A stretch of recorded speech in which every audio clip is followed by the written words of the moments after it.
ये व्याख्या का अगला पड़ाव है, जो कि मैं समझता हूँ कि ये इस पाठ की व्याख्या का ये अंतिम पड़ाव है। और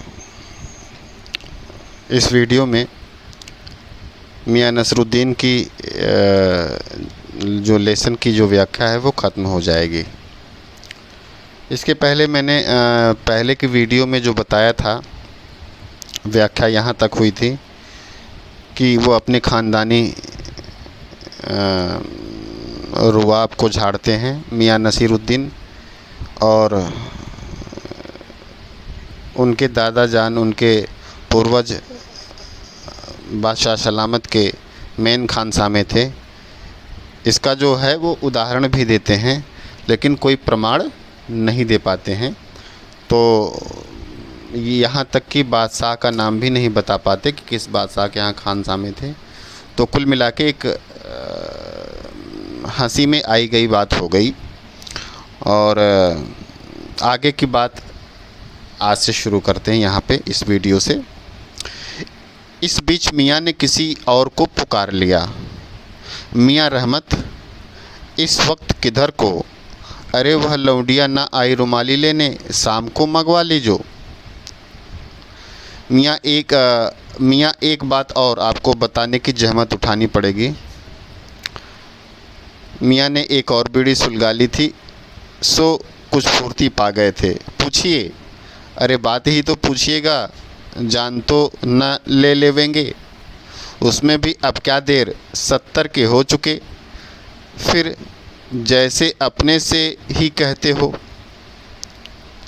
अपने से ही वो जैसे कह रहे हो। वालिद मरहूम तो कूच किए 80 पर, क्या मालूम हमें इतनी मोहलत मिले न मिले। तो इसी बीच एक रहमत मियाँ नाम के व्यक्ति आते हैं। तो उनसे वो पूछते हैं कि रुमाली रोटी के बारे में मियाँ नसीरुद्दीन पूछते हैं। तो इसी संदर्भ में वो अपनी उम्र का जिक्र करते हैं कि हम तो भाई 70 के हो चुके हैं। हमारे जो वालिद मरहूम मतलब पिताजी थे, वो तो 80 के पार गए थे, मतलब 80 की उम्र पार करके उन्होंने इस दुनिया को से विदा लिया था।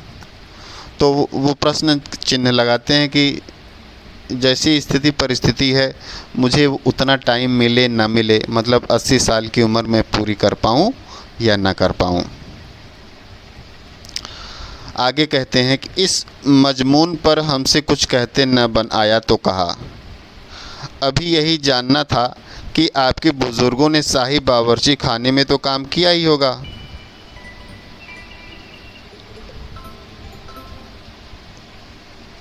तो वो पूछती हैं कि किस बादशाह के बावर्ची खाने में। तो कुल मिला के बात इतनी ही होती है कि वो उस बादशाह का नाम नहीं बता पाते, और वो कहते हैं कि वक्त से वक्त को किसी ने मिलाया है आज तक। खैर पूछिए किसका नाम जानना चाहते हैं, दिल्ली के बादशाह का ही ना। अरे उनका नाम कौन नहीं जानता, जहाँ अपना बादशाह सलामत ही ना। अब मियाँ ने खींच कर कहा, फिर उलट पुलट के वही बात, लिख लीजिए बस यही नाम। आपको कौन बादशाह के नाम चिट्ठी रुक्का भेजना है कि डाक खाने वालों के लिए सही नाम पता ज़रूरी है। तो इस तरह से वो अपने नामचीन ख़ानदान के बड़प्पन के बारे में बात करते हैं, और इसमें कुल मिला के वो सफल नहीं हो पाते। वो खींच कर रह जाते हैं जब लेखिका ख़ानदान के बारे में तहकीकात करने लगती है, बादशाह के नाम के बारे में तहकीकात करने लगती है। आगे आते हैं, हमें बिटर बिटर अपनी तरफ देखते पाए। बिटर बिटर मतलब बार बार घूर घूर कर देखना। तो सिर हिला अपने कारीगर से बोले, अरे ओ बब्बन मियाँ भट्ठी सुलगा दो तो काम से निपटें। यह बब्बन मियाँ कौन है साहिब? मियाँ ने रुखाई से जैसे फाँक ही काट दी हो। अरे अपने कारीगर और कौन होंगे? मन में आया पूछ लें आपके बेटे बेटियां हैं, पर मियाँ नसीरुद्दीन के चेहरे पर किसी दबे हुए अंधड़ के आसार देख यह मजमून न छेड़ने का फैसला किया। इतना ही कहा, ये कारीगर लोग आपकी शागिर्दी करते हैं? खाली शागिर्दी नहीं साहिब, गिन के मजूरी देता हूँ। 2 रुपये मन आटे की मजूरी, 4 रुपये मन मैदे की मजूरी। हाँ। इस प्रकरण में लेखिका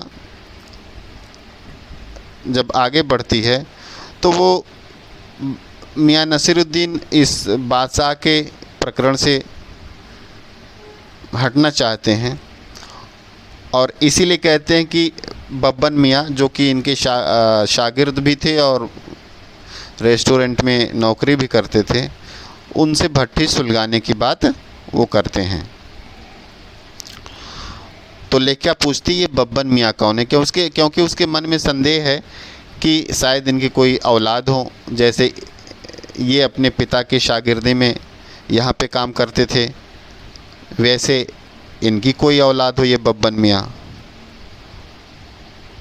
तो जब जैसे ही पूछा कि लेखिका ने कि ये बब्बन मियाँ कौन है,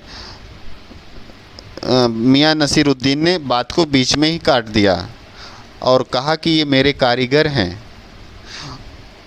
और इन्हें मैं भरपूर मजदूरी देता हूँ, मैं ऐसे फालतू काम नहीं कराता। लेखिका पूछती कि क्या ये शागिर्द भी हैं?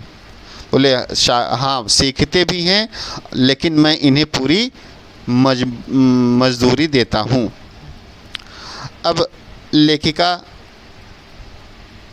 जो अंदाज़ा कर रही है कि इनको पता चल गया कि ये मेरी औलाद के बारे में हो सकता है पूछ लें, तो अपने मियाँ नसीरुद्दीन के चेहरे पर दबे हुए अंधड़ का मतलब है कि अपने अतीत की उन घटनाओं को याद करना जो उनके चेहरे पर स्पष्ट रूप से लेखिका को दिखाई पड़ रहे हैं, अर्थात उनके जीवन के वे झंझावात, वे आंधियाँ, वे तकलीफ़ें, वे मुसीबतें जिसकी वजह से उनका परिवार नहीं बस पाया, उनकी कोई औलाद नहीं है, इसी का कष्ट, इसी का दर्द उनके चेहरे पर स्पष्ट रूप से लेखिका देखती है।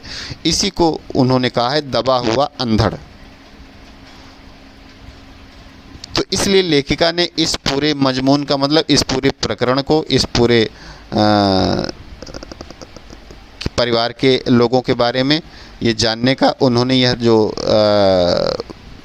था वो छोड़ दिया कि परिवार के बारे में, बेटे और औलाद के बारे में पूछने का जो उनका फ़ैसला था वो उन्होंने त्याग दिया।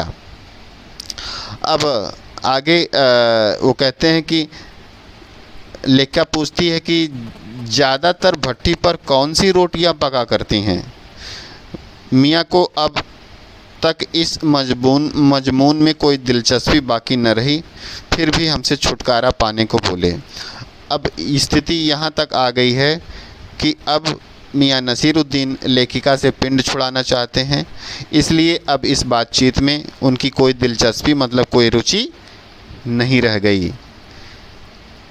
इसलिए वो छुटकारा पाने मतलब कि किसी तरह बात को ख़त्म करने के लिए बोले।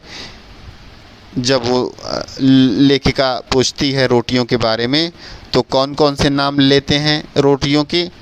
बाकर खानी, शीरमाल, ताफ्तान, बेसनी, रुमाली, गावदीदा, गाजेबान, तुनकी।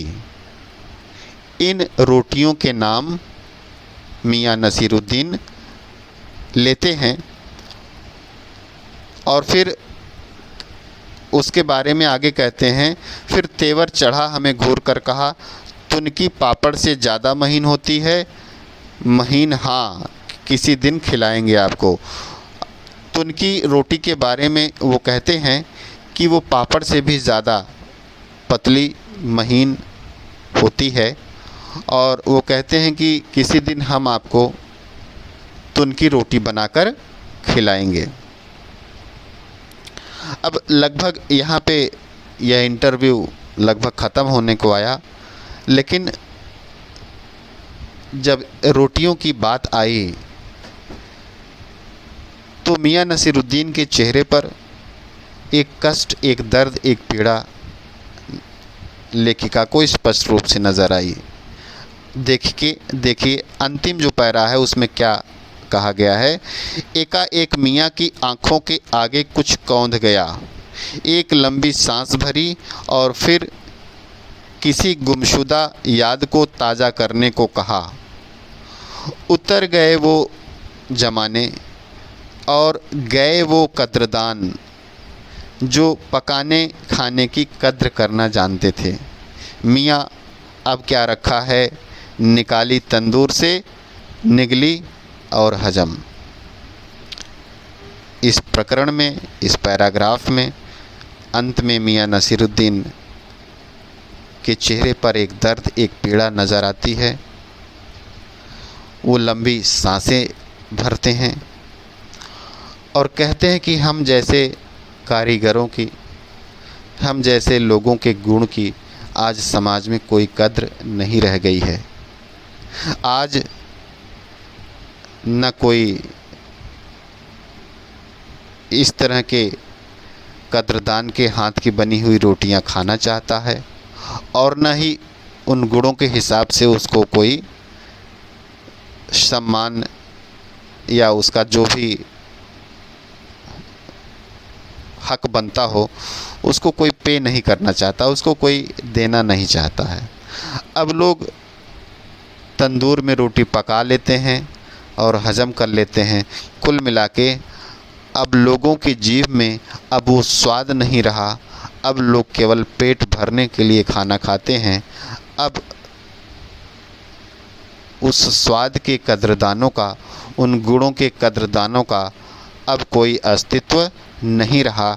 इसीलिए मियाँ नसीरुद्दीन भी आज के इस माहौल में पूरी तरह अप्रासंगिक हो गए हैं, पूरी तरह उपेक्षित हो गए हैं, हाशिए पर चले गए हैं और यही पीड़ा उन्हें बहुत सताती है। और लेखिका स्पष्ट रूप से देखती है कि यह पीड़ा उनके चेहरे पर स्पष्ट रूप से इंटरव्यू के इस लास्ट सीन में दिखाई पड़ती है।